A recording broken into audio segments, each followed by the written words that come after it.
Welcome to Veza Talks Podcast. My name is Milanovic, and today I'm super happy to have Rob Murgatroyd on the podcast.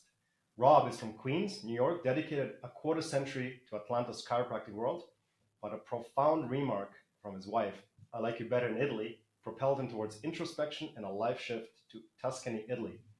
His upcoming memoir, I Like You Better in Italy, chronicles this transformation. By not writing his book, he and his wife Kim have gained acclaim with their Friday podcast, soaring into the world's top 1% podcasts. Recognizing the awareness of overworked entrepreneurs, Rob and Kim curate mastermind experiences, rejuvenation hubs that reignite passion, framed by bucket list experiences. Venturing into TikTok, Rob weaves vivid tales inspired by Italians, illustrating the essence of a balanced life. He advocates for seizing life's possibilities, underscoring that our only limitations are the ones we accept. All right, Rob Murgatroyd, how are you, buddy? You did it. You made it. You even made my name sound Serbian. I got it sounded like your ancestors, man. So we have to change it to Murgovic. You got it, Vich. It's actually Vich. Oh, Vich. Okay. Yeah. So hey, thanks for coming on. This is super cool. We've been friends for many years, and I've seen you. Your journey in life, which started in the U.S. and on the East Coast, and then it went to the West Coast, and now you're living in Florence, Italy. And there's so much to talk about. But first of all, I really admire your courage, and I admire what you have done in your life. And we don't get to see each other as much as I'd like to, but we're only like an hour and 15 minutes apart, so we definitely have to make it a point of seeing each other. I know you're super busy and all that, right? But before we get into that, tell us a little bit about your little story from you being a chiropractor in Atlanta, and then us having lunch in San Diego. And I remember, I was trying to tell you, no, brother, you got to move out here, you got to do the push and all this, right? And the whole thing. And I remember being on your podcast many years ago, and now you're like the podcast king. So yeah, tell our audience a little bit about your background. It's there's so much to it. You don't have to go into great detail, but floor is all yours. I'll tell you. I think you're largely responsible for a lot of the frustrations that I've been through in my life, because I don't know if you're aware of this, but where we first met each other, I don't even know if this exists anymore, is something called a small world, if you remember that. And so it's this sort of like online community, really much before I think, things like TripAdvisor and et cetera, were out there in the world advising people on, where to go when they go to certain locations. And we connected there, had a lot of mutual, interests in, trying to live life to the fullest. And if we go to, New York or LA or something, try and find, great places. But then, a friendship evolved through that. And I was a chiropractor for 25 years in Atlanta. And we probably met while I was into my maybe 15th year, somewhere in that range. And, all I wanted to do was live in California. And so every break that I had, I just kept coming out to California because I was in Atlanta at the time. And I remember coming out to San Diego to meet you there. And you're like, dude, you got to come out there. And, I come to your place and you're like, the waves practically smash you in the face.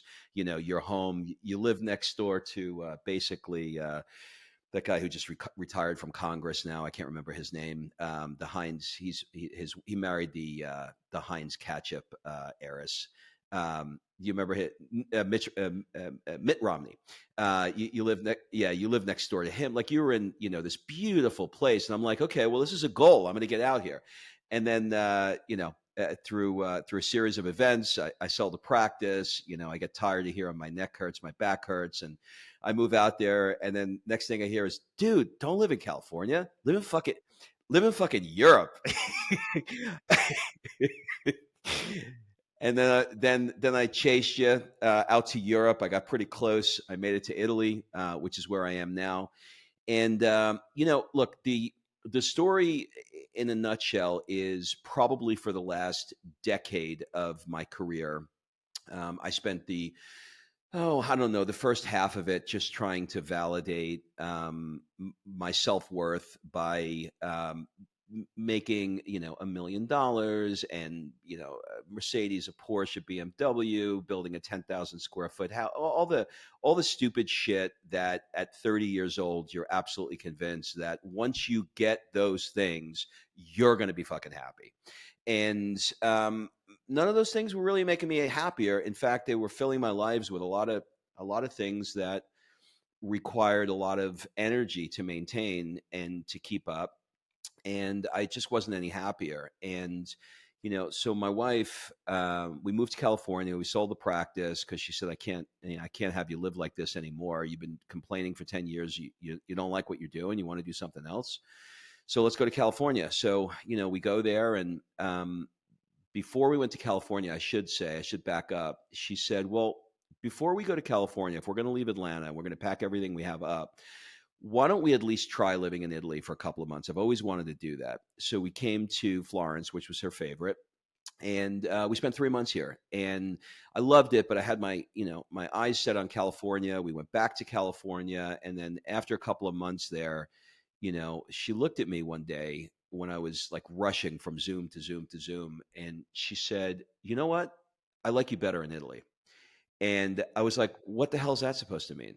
And that wound up becoming a time of introspection about what that really meant and what was really important to me at that stage of my life. And before you talk And about Italy, and sorry to cut you off because I know you're going to no, get no, into no. the Italian version of yourself, which is amazing.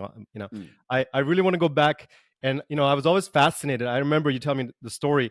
It was like a Friday, and you wanted to sell, or that week you were like, if I don't sell this thing by Monday, I'm just giving the keys away. I don't care, right? And that story was amazing. So I want to hear about that story, and then the next story after that is I want to hear the story about how you became a DJ, man, because that was awesome. I think you were like 40 something and you're like, I'm going to be a DJ. And it's like, Yeah. that was the best. I love it. Well, they're actually very closely intertwined with each other. I would say, for like I mentioned, the last decade of practice, I was starting to lose my mind. If one more person said their neck or back hurts, I was going to shoot myself. I couldn't take it. And that last year, let's call it nine miserable years that my wife had to deal with me complaining about it. That last year, it was right around Thanksgiving. It was right around November. And she said, she came back from yoga and she said, we're selling the practice. And I said, what do you mean? She said, I don't give a shit if we live in a box.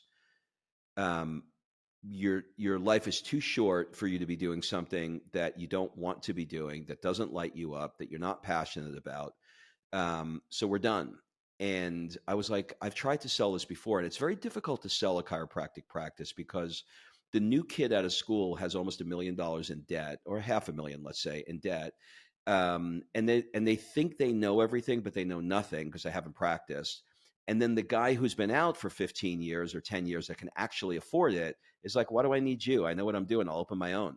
And so it's like, there's like the spot is like, it doesn't have value, not to mention the fact that you are the practice. People come to see you. So it didn't have a lot of value. It wasn't worth millions of dollars. So I was like, I tried to sell it before. It hasn't worked. She said, I don't give a shit. If we literally just close the door and say gone fishing, then that's what we're going to do. And she made me commit to her that no matter what happens, that December 31st, we were gone. And I knew she meant it. I knew I needed it. And I agreed. And that then gave us a very short window of time from, let's call it November to December, to sell it. And I did not want to walk away with nothing. I did not want to lower my lifestyle, but I also wanted to leave. So you get very creative when you know your back is up against the wall. And long story short, she said, we have this game that we play. We call it Stupid Idea Time, and no idea is considered stupid. And we took out a whiteboard and we rolled it out in the middle of the living room, and we wrote "Sell the chiropractic practice," and we started brainstorming every stupid idea we can come up with that could work. And one of those stupid ideas were to ask the chiropractor across the street from my office if he wanted to buy it. And I was like, I don't even think that guy likes me. Like we've been competitors for 10 years. I don't think like I get all his patients where people say, you know, he sucks. And, you know, I want to like, because they leave him and come to me, but he also gets my patients that think I suck and left me and went to him. And so we had this weird relationship with each other. We were definitely not friends. So it took a lot of balls and courage to call him and ask him if he wanted to. And I did. And he said, you know, give me a couple of days to think about it. And he called me back in 2 days, and we made a deal to send all my patients over to him. It wasn't millions of dollars, but it was enough money that gave me a seed to be able to start this second stage, you know, of my life. So as far as the DJ thing, over those 10 years, I was so disenchanted with what I was doing that I was searching to find things that lit me up. Anything that I can find that I felt a pull towards, some magnetic attraction to, I wanted to chase down, to learn about and see, is this something maybe I'd want to do as a career? Is this something that maybe could lead to something else? I got really, really good at getting in touch with what was it that was lighting me up. And one of those things were, we were in Ibiza, and I didn't know much about DJing at all. And I was at this place called the Ushuaia, and I looked up, and you know, Monday night was Avicii, and Tuesday was Tiesto, and Wednesday was Swedish House Mafia, and blah blah blah. And we're sitting there, and I'm watching. At the time, it was Avicii. He's no longer with us, but he was there, and I was watching him, you know, take 1, 2, 3, 4 songs and put them on top of each other. And I was fascinated with how he created new melodies, how he was able to move the crowd, how I felt watching him do it. And I love, love, love music, but I can't sing, I can't dance, I can't play an instrument, but I love music. And all I remember was how I felt. And I was like, I don't know where I would ever go with this thing, but I want to find out what's in it. So I came back, and I reached out to a friend of mine who runs a nightclub called Opera in Atlanta, and in Buckhead, yeah. And I said, I know you think this is crazy, but do you have a DJ that you think could teach me how to DJ? And he goes, Rob, you're 45 years old. Like, what the fuck do you want to be a DJ for? And I was like, he's like, don't do it. I'm like, he said, you want to play in clubs? I was like, no. I just want to learn how to do it. He's like, for what? And for who? And I was like, for me. And he's like, for you. So we had this giant closet in the place we were living in Atlanta. It was the size of a bedroom. It was a ridiculously large closet. I don't know why it was this big, but it was huge. So the DJ comes over, and he said, well, where do you want to do it? What do you want to, do you have a studio? And I said, no, I wanted to ask you where you think I should. And I showed him the closet, and he goes, wow, it's a big closet. He said, yeah, you have to soundproof it. And, but yeah. So long story short, soundproofed the closet, spent $10,000, bought equipment. And every Friday he came over and he taught me how to mix. And after maybe 2 months, 3 months, he said, dude, you're really good. Like, you should play in a club. I was like, play in a club, like at night? And he's like, yeah, at night. And I was like, I couldn't even, like, I wouldn't, I like, and then I went, well, fuck it. Like, why not? Like, yeah, why not? And so he said, well, if you, if I find a spot, an opening somewhere, I'll call you. And I said, okay. Calls me 2 days later. He said, a guy's sick at the Havana Club in Atlanta, where I also DJ. Do you want to go on? And I was like, when? He's like, Saturday. I'm like, Saturday? He's like, yeah. I sat in the closet for 9 hours practicing my mix. I didn't leave. Kim was down there, and it was like, my beat matching was a mess. I was nervous.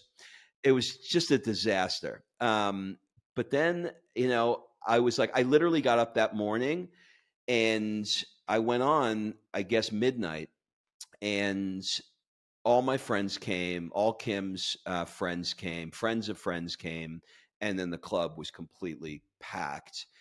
And I'm surrounded by 20-year-olds fist pumping on ecstasy, and it was the craziest night of my life. And it was like, when it was over at 3 in the morning, I left and I was like, I've never felt like this. Like I have never, like I couldn't sleep. I was up all night. I felt so alive, so connected. Then they asked me back, and then I went back, and then I wound up getting a residency there, and then opera called, and then I wound up getting a residency at opera, and then I started touring. And one thing led to the other, and it was, now I'm trying to like do chiropractic and then do this on the weekends. And then we had a baby, and now I'm a guy that's almost now 46 years old with a newborn who's DJing and the chiropractor. Like it was crazy. And then I knew that it was not going to be something that I was going to do for the rest of my life. That it was a fun period that turned me on to chasing things that I have an interest in, and trying to understand what that was about. And that led to just doing other things from there. That's so incredible, man. I mean, that story, and I know this story. Every time you'd say it again for whatever reason, because I keep asking you about it, it just gets better and better. I don't know why, but like it's just like and that really shows your ability to follow your passion. Because how many of us think about all the things we want to do in one day and all this kind of thing, and then you have to get pushed by something, or someone, so it's like it's a because it's such a small percentage of people that actually push themselves over that line, like whatever it is, it can be something small or just moving somewhere or doing something, but to become a DJ in your 40s, I mean, it's almost like the way you did it is almost the only way to do it, right? You were just kind of like, you know, pushed into it because, well, now I just spent 10 grand on equipment. I might as well do something. And then you have a buddy, and then some guy gets sick. But that's the way the universe works, right? It's all, as soon as you set your intention, all of a sudden all these doors open up, and then you just have to go through them, right? And going through them can be difficult sometimes, So now you're a DJ and everything. And I remember you were like, what am I doing here at 4 in the morning? And I'm trying to run this, business, and I'm constantly tired, and and all that, right? So, how long did you do it for? 3 years, was it? Yeah, 3, 4 years.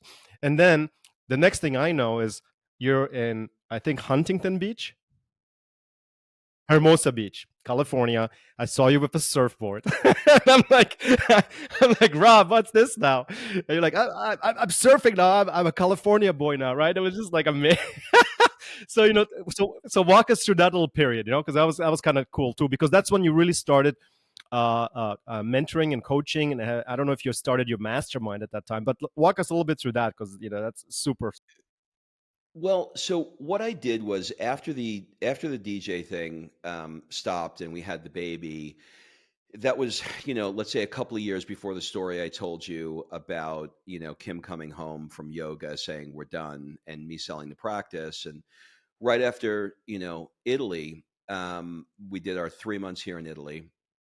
I went to California, but I had spent, the better part of 5 or 10 years with this California dream, right? And so, I'm old enough to remember the Sunkiss commercials, with the girls and the bikinis on the beach and the surfing guys and all of that. And so I had this vision in my mind of having this California dream. So it was so clear to me, like I knew it. And literally the day we landed, we flew all night from Italy, and I made my wife go with me to buy a bicycle and a surfboard the day we landed, because I knew that if I didn't do that right then and there, that I was going to start just a new life, and I was not going to live the vision in the way that I wanted it. I like to set up parameters in my life that force me to step into what I need to do. So I got the bicycle, I got the surfboard,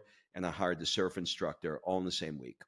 And I put myself on the line to say every weekend I have a Friday and a Saturday appointment to go surfing.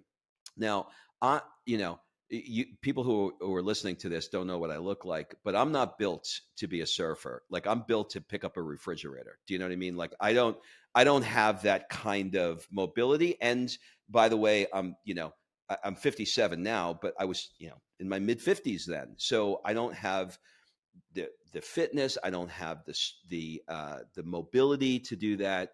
And so it became this new life where I literally had to learn how to make my body more mobile, how to swim. I didn't know how to swim, how to stand up. Like, I would say for the first month, 2 months, I couldn't even stand on the surfboard. Like, I literally would go out there and just get pummeled every week. It was like bitch slapped every week at my face.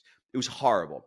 But I started to get better, and then I started practicing my pop ups in the backyard, and I started watching surf movies, and like watching how they're doing, and I subscribed to like surf magazines, and I started getting into that culture.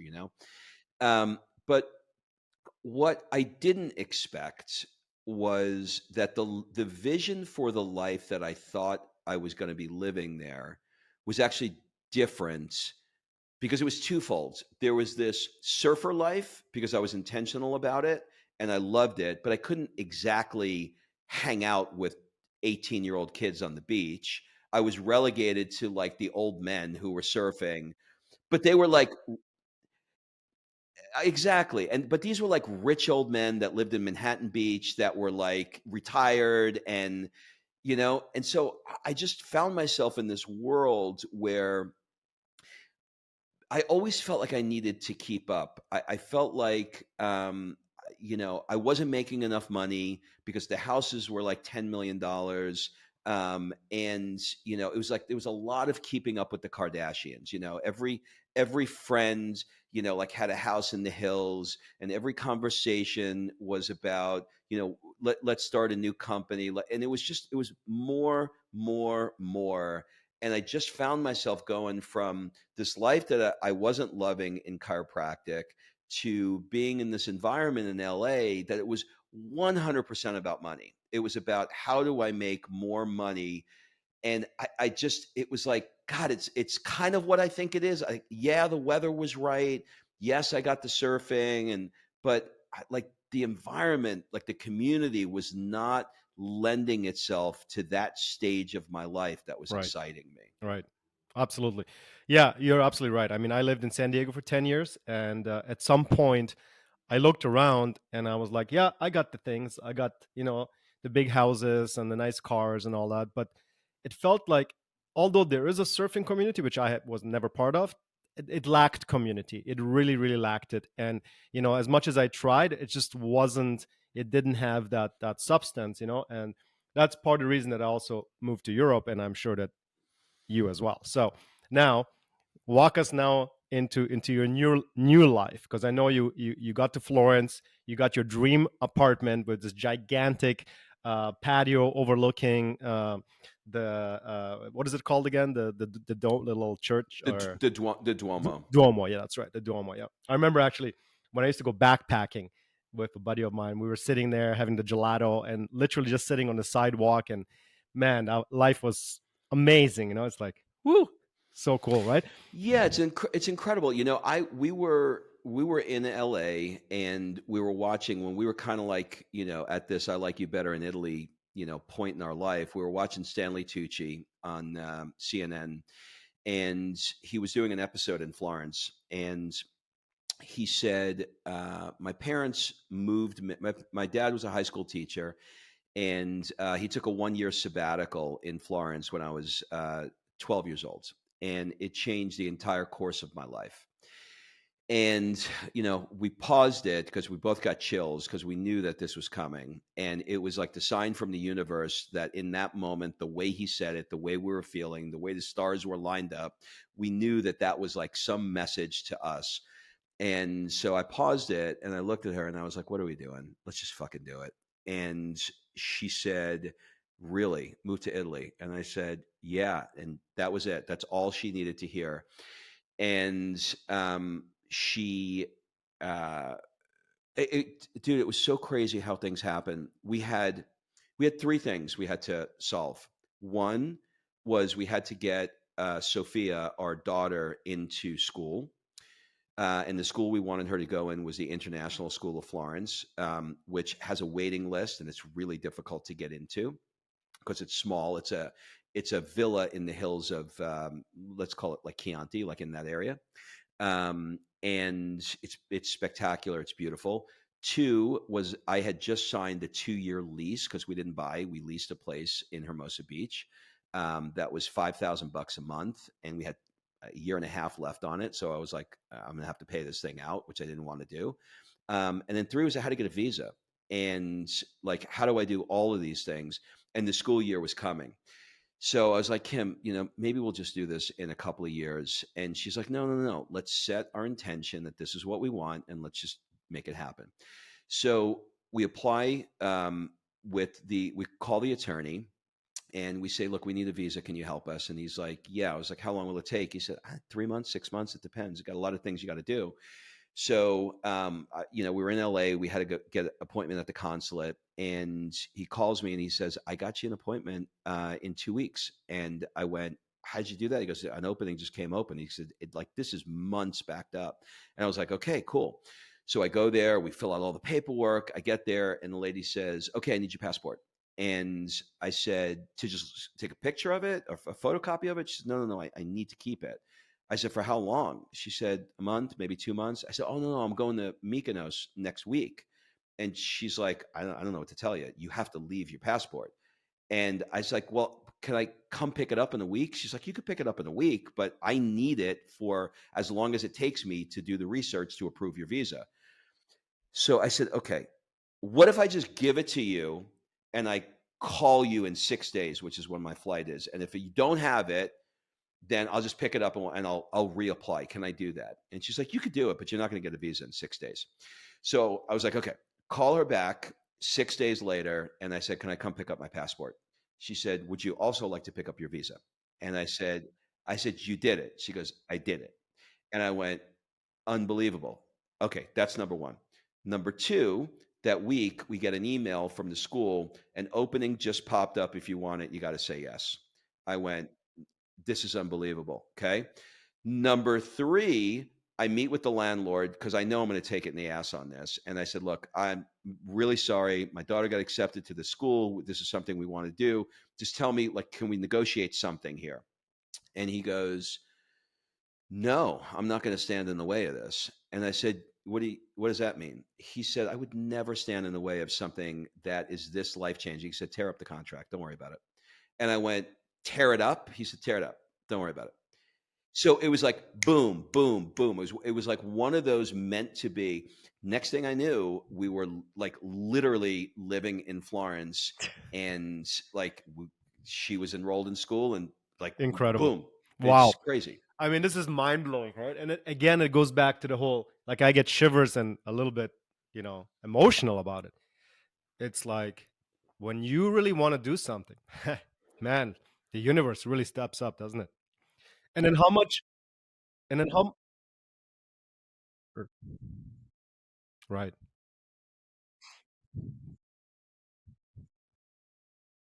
Yep. Yep.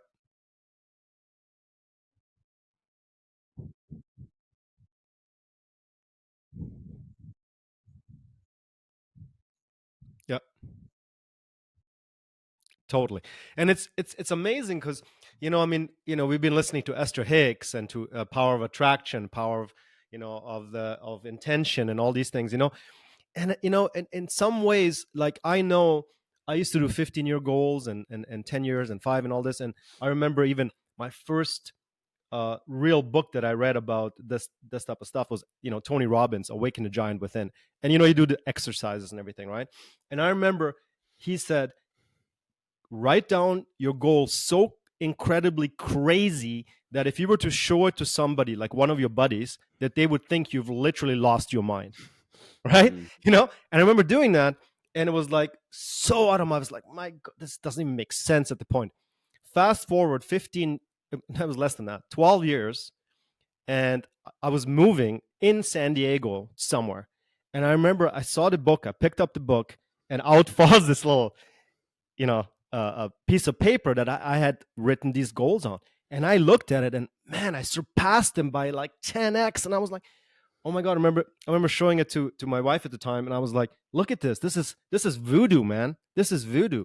So then it's kind of like, why am I not doing this all the time? And for some Mhm. reason, you kind of get involved with life and different things, and you forget about it and all this, right? But it feels like it's almost has to be a weekly kind of exercise in a way to just kind of follow up on all the things that you kind of write down. And they don't have to be materialistic at all. It's basically how do I what does my life look like in 5 years and 10 years, and then like you said, and then you look at your feeling, and then there's this whole envision of what it looks like. But it's more than that. You're right, it is about feeling. How do I feel being in this environment, right? And you can literally create your life whichever way you want to, down to the like nitty gritty. And it's so crazy, and everybody talks about it, and it feels like very few people do that. And I think you're one of those people that does it, and I'm like, in awe of that, because I see your stories, man, and TikTok and everything, and it's like, bro is living his life, like literally. Like, like, here's this American guy. I used to make fun of you, right? You got there, you didn't really know how to dress like Italians do. I mean, shit, who does, right? Italy, Who and does? I always said Italians know how to live. They know how to eat, they know how to drink, and they know how to dress and act properly. Majority, I'm being generalized, but they Yeah. really have the best lifestyle there is in this world. And it's their culture, and it goes back I don't know how many years. And no wonder, all the the Gucci's and the Armani's and everything comes out of there, and you can see it in the kids, the way they communicate, and the quality of the food, everything, right? It's so opposite of what the United States is, so walk us into, like, the American. It sounds like a movie, right? The American that became a Florentine, like. It's kind of what it is. To your point, though, if you'll allow me to read something I wrote, it might take me a minute. I think your listeners would get something out of it, Sure. because what you're describing in the Esther Hicks sort of worlds, is getting very, very clear, not just crystal clear in what you want, but getting so lost in this worlds that you want next for your life. I wrote down, probably about, once we started thinking about making this move, I wrote this down. And this was a year before we moved to Italy. We live in a magnificent palazzo in Florence that mixes old world charm with state of the art amenities. Our expansive outdoor terrace has sweeping scenes of the city and the nearby rolling hills of Tuscany, giving us a bird's eye picture of what we came there for. My day begins at 6 a.m. in our home office with a view, meditating, journaling, reading, and preparing myself for a great day ahead. At 7 a.m., the ringing church bells signal that Sophia is on her way in to see me. Mommy transfers the football to me to help me make breakfast so she can do her meditation. Sophia finds her way into her International School of Florence uniform, and as a family, we head to the bus stop. Along our walk, we chit chat with Sophia about life, and we stay connected to her. We see her onto the bus, and we watch as it points herself towards her day of education in the magnificent villa in the hills of Tuscany. Kim and I stroll to Cibreo for our morning coffee, taking in the sights, sounds, and vibe of Florence waking up. And as the cappuccini disappears, leaving behind only its traces, we head home to work on projects that excite us. As the morning dissolves into the afternoon, we head for our energy shifting workouts to recenter ourselves to give Sophia our total attention. Our nights are filled with aperitivo hours, evening passeggiatas, and dinners made from passion. And on the weekend, we explore Tuscany's food, wine, and truffle festivals in the beautiful surrounding countryside. That that is literally 100%. Like, it's not. This is the first time I've ever done this, where I wrote a vision where it's not like 30%. It's 100% of the life that I have now. None of these things were in place. The terrace wasn't in place. International School of Florence wasn't in place. Our visa wasn't in place. None of this. None of this. So that didn't just come out of me. That was like every morning, to use another Esterism, it was like she talks about going high first, right? Like high level, like, I see the cobblestone streets, I see Italy, and that's kind of all you have. It's not the conversation of the visa. It's too low. It's too granular, too specific. But once you get clear, then you can go lower.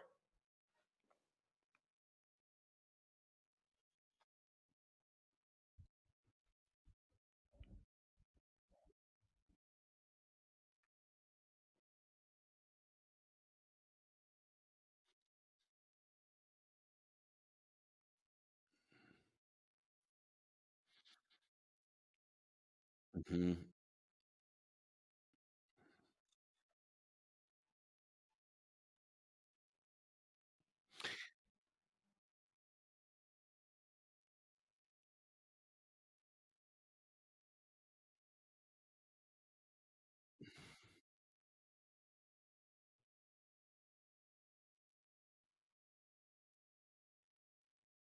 Yeah, it's crazy.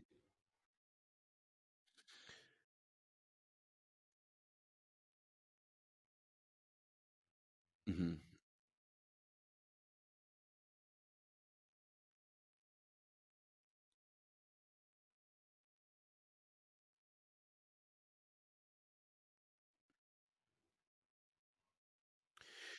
It's crazy. It's crazy stuff. So I recognized, part of being a chiropractor that was disenchanted with his career. I recognized what that solopreneur grinds feels like, and how lonely that can be, doing it, yourself. And I also recognize that if you don't take time off to sharpen the saw, reignite your passion, expose yourself to other things, your innovation tends to get flat. So I came up with this idea. What if I were to take a small group of people and create like a bucket list experience of something that would, force them off of their phones and force them into an experience with each other that excited them? For example, I used to go to these chiropractic seminars and events over the weekend, and the magic really was not sitting listening to some paid speaker in the conference room. It was at the bar talking to a fellow chiropractor. It was in the pool having a martini with a friend. That's where the magic was, right? And so I thought, what if I made an experience that was all of that and it was none of the speaker things? And so, I did it locally at first, and we started in Boston. And to your point, I went crazy, and I was like, what if I got Tom Brady's trainer to train us on how he trains Tom Brady? And then what if I got, and we started like just dreaming this crazy thing. And we wound up doing just that, and we hired Tom Brady's. Actually, I didn't even pay him. He did it for free because he was excited. His name's Alex Guerrera, and he shut down TB12 for us in Boston, and he trained us how he trains all day. Trains us, how to do it. And then, from there it grew to, I was like, okay, well, what if we did one in Monaco? And what if we, had them fly into Nice and then took a helicopter like James Bond's into Monaco? And then, then we did, from Monaco, we went, they woke up in the morning and I had these vintage cars waiting for them. It was 1970s Rolls Royces and old Ferraris, and every car was different. And I did. That's the one I wanted you to speak at. Yep. And then they woke up and we went through Monaco. And we went up to a castle in Ez, and we did a goal setting session. Kind of like what you and I are chatting about now. And then the next morning they woke up and I had speedboats that were waiting for them, and I took them to Saint Tropez for the day. So we do all these different experiences, and I do now. I'm down to doing one of those, and we started this year for people that did not want to collaborate in a business setting, but just wanted to experience Florence because they watch our stories. They know we live here. They know that we do events. They're like, well, why don't you just do something in Florence? So we did it as a test last week, and we did a 5-day event, and we brought a small group through it, and we got them like, for example, we've got the guy who opens up the Duomo in the morning. So anyway, they get outside. We meet him outside the Duomo at 6:30 in the morning, and I've got this opera singer that they don't know is there that's waiting for them, and they're looking. They're like, there's nobody around but just them and this opera singer. But she's just this woman. All of a sudden, she starts singing, and they're crying because they know it's for them, and it was so emotional. And then this guy walks up with this giant key ring. Like, I mean, it was like 3 feet. It's this huge key ring with 3 giant keys on it. And he walks up to the Duomo and in 3 locks, unlocks the doors. And we're walking inside the Duomo, pitch black. And you can only see the light through the windows, the moonlight, and turns the lights on one by one. And we're in this church by ourselves looking at the frescoes. That was incredible. So we did kind of like what we did with masterminds, like in terms of the level of detail and experiences, like bucket listy, for the Florence event. So we decided to do another one. We're actually doing a webinar this Saturday on it. Our next mastermind is going to be in Sicily. And so I've not done one in Sicily, so we're going to do that next. Yeah, so cool. That's how that started. That's incredible. So tell our viewers how, are you still accepting? I imagine it's an application process. Yeah, it is. For the 2 events, for the mastermind, it's only an application because you have to find somebody. Like, I can't put somebody who, if I could just be honest, I can't put somebody that's making 50,000 a year with somebody that's making 5 million a year. They don't have value, where from a business standpoint, they don't have value to help each other to grow. They have to be on par. So I have to do an application. For the other one, there's no application. You just come register for the Florence trip, and we take you on a ride for 5 days. The Platinum Mastermind, which is the one in Sicily, that's 40,000 for a couple, and the one in Italy is 11,000. Right. Amazing. So yeah, I mean, the value that you're getting out of these experiences, it's just incredible. And I've been a big proponent of masterminds. I remember I used to be part of Perry Marshall's mastermind, and and one of the smartest dudes I've ever met in my life. But again, like you said, it's not, you don't come there to listen to him. He doesn't even say anything. It was literally, you got the hot seat for an hour or two.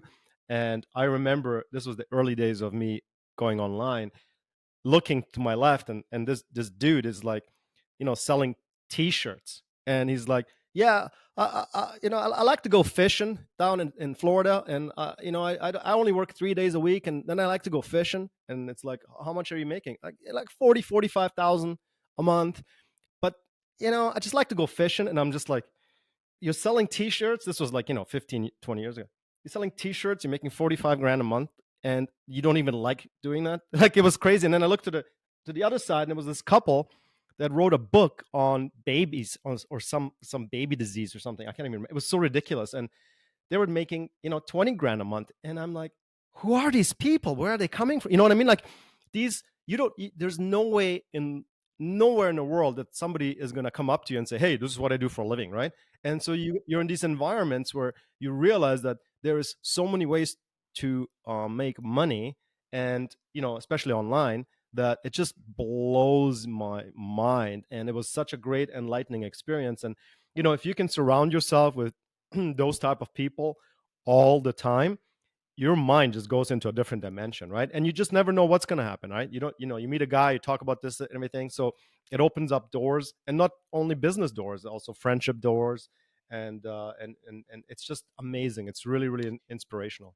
Yeah, I think not only that, I think when you are coming together with a group of other people who have the same intention to help each other and to share information. Like, if you met the fishing guy at a party, he would tell you, I like to fish. And that's kind of where it would end. Do you know what I mean? But when you're at a mastermind, you're looking, you're like, well, hold on. I know how much it costs to be in this mastermind, and I know you're doing something more than fishing. So when you get on that hot seat, I want to hear what the hell you're doing. That's a lot. So it's contextual. Absolutely. Yeah.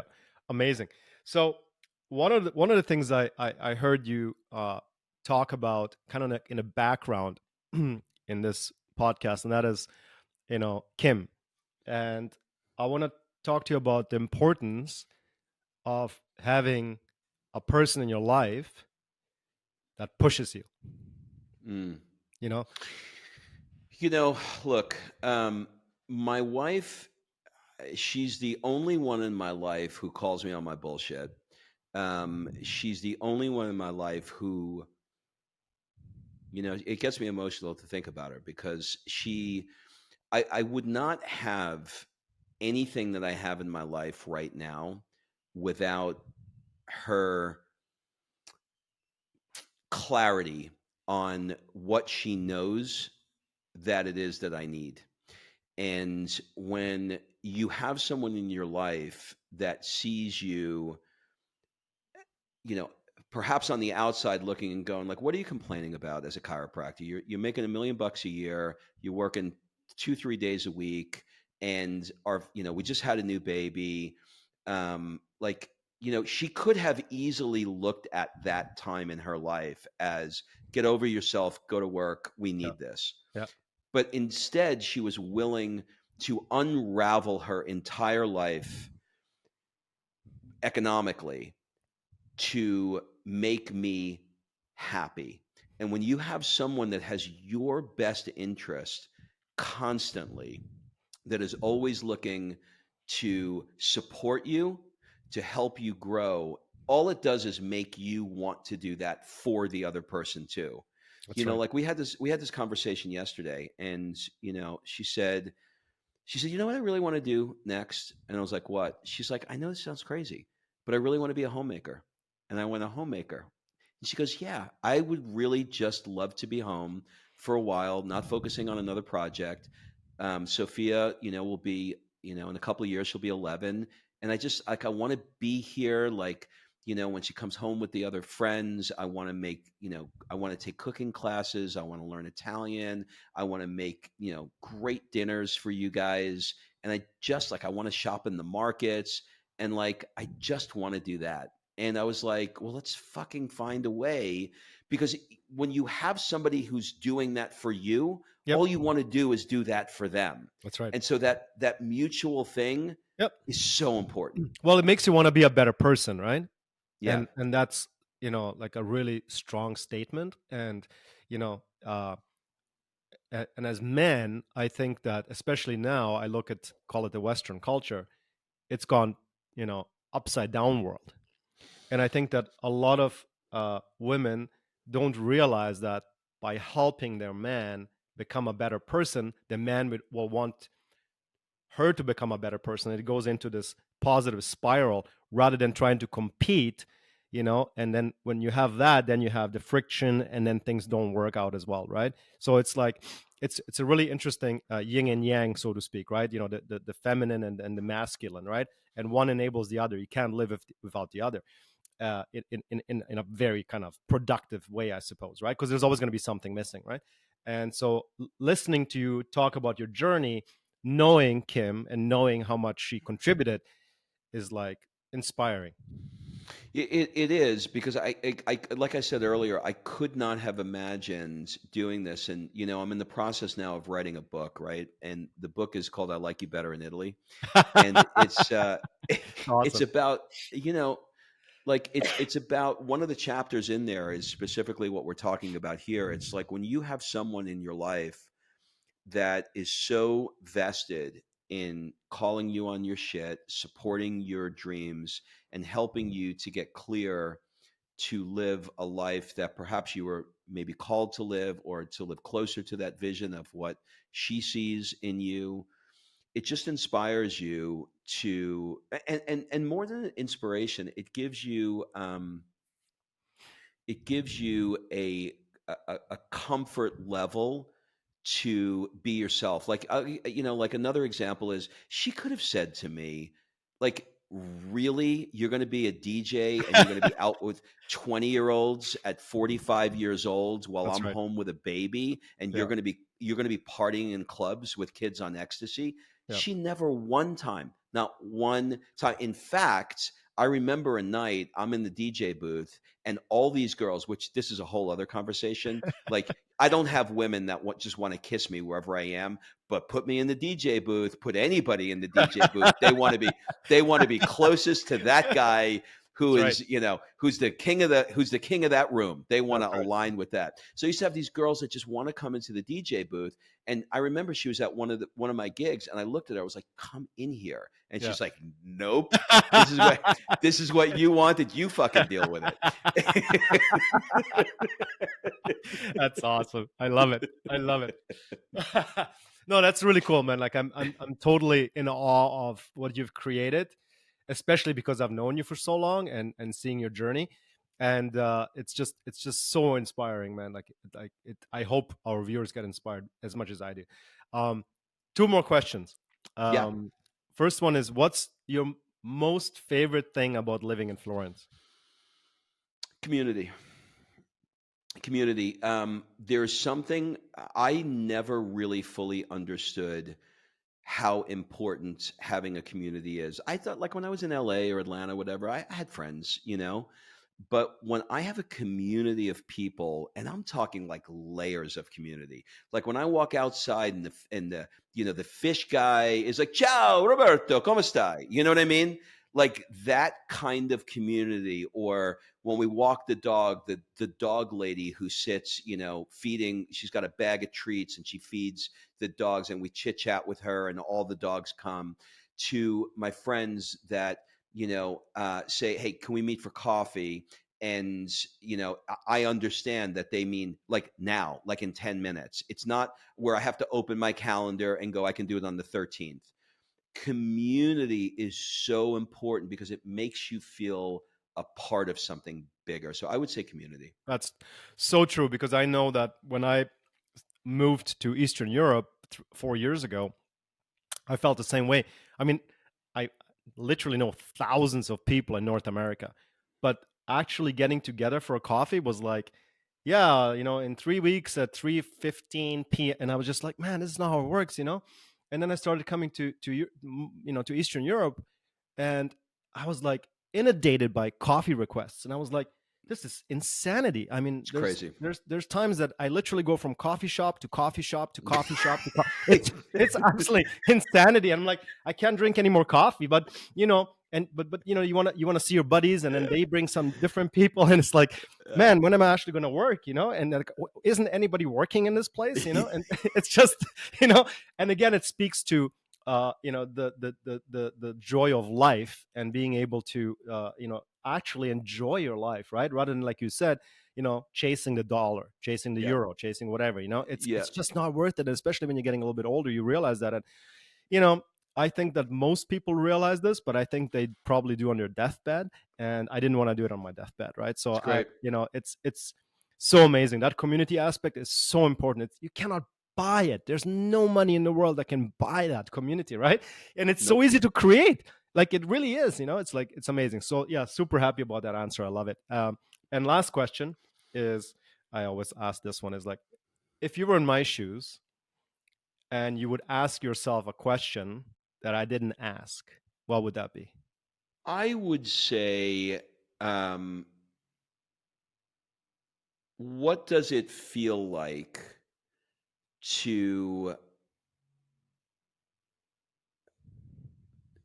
what does it feel like to step into new big goals at this age in your life that you've never done before, and you are starting as a beginner with? Love it. And the answer to that is, I have a dream right now of writing a book, which I never had before, Mm-hmm. but it just hit me with this whole thing that we've been talking about I Like You Better in Italy. And I also have a dream of turning it into a movie, like an Amazing. Under the Tuscan Sun kind of thing. It's all I could think about as you were speaking, really. And so in the process of doing this, I am seeing it clearer and clearer. But there is the monkey minds that comes in and says, "You've never written a book before. Yep. You've never directed a movie before. Right. You're pushing 60 years old, and there's the fighting. It's like, my right shoulder, I got the devil going, That's right. you're a loser, you're a fucking idiot, and my Yep. left shoulder yelling at the devil, going, fuck you, yes you can, shut up. And so that, I would say, is the challenge that every day I get a little bit better on overcoming. Amazing. I just love it. That's really cool. Well, Rob, I really appreciate you coming on the podcast. I love talking to you. I think we It need was fun. to see each other a heck of a lot more because we have a lot in common. And hopefully I'll shoot over to Florence here in the next month or two. Or I'll come your way, one or the other. Absolutely. Yeah. You have never been here. I've been to Florence many, many times. So yeah, cool, man. Thanks a lot. I really appreciate it. My pleasure.